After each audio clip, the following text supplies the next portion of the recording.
Hi, everyone. I am going to present the Israeli Peace Initiative, which offers a vision of the end of all conflicts in the Middle East. I first will describe the end goal and how it will look. I will then explain how the IPI approach works and why it can be achieved. But before I start and get into the details, I would like to stress that the IPI is not about the details. It's about Israel taking an initiative and not standing by and letting the status quo dictate our reality. With that being said, the IPI presents a vision of the end of all conflicts.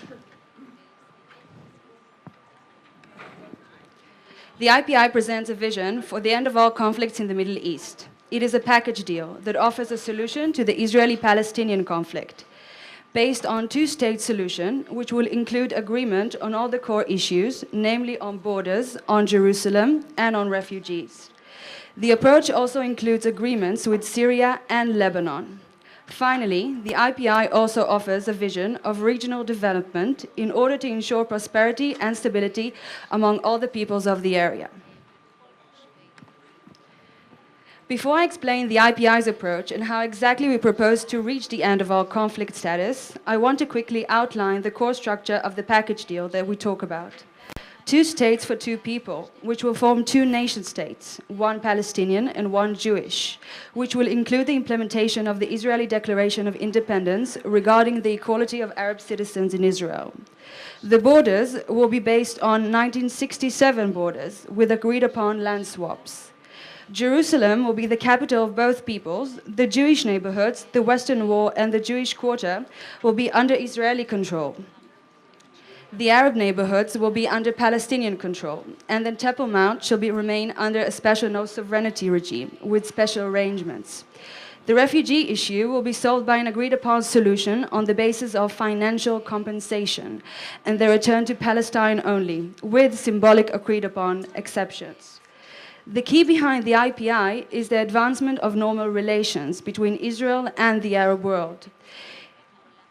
Between Israel and the Arab world will take place alongside the negotiations. It will not be something that only comes at the end, but a process which will grow gradually from the outset. The process will be coupled with mutual commitment towards peace education and prevention of incitement.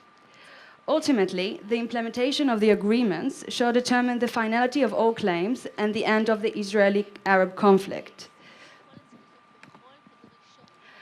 I'm now going to explain why the IPI vision is one that can be implemented and can actually happen. Our main argument is that the Israeli-Palestinian conflict cannot be solved bilaterally in isolation. There has to be a regional approach, which is what the IPI actually stands for. The need for a regional process is based on a simple realization. The resolution of all core issues of the Israeli-Palestinian conflict requires the involvement of Arab states because of interests and requirements. For example, any agreement on Jerusalem must be agreed upon by Saudi Arabia, Jordan, and Morocco, who have a role and interest in the Temple Mount and Islamic holy places. Any agreement on borders and border security will involve Egypt and Jordan. Any agreement on refugees will have implications for Lebanon, Syria, and Jordan, and will require involvement of Arab states to legitimize the solution to be agreed upon.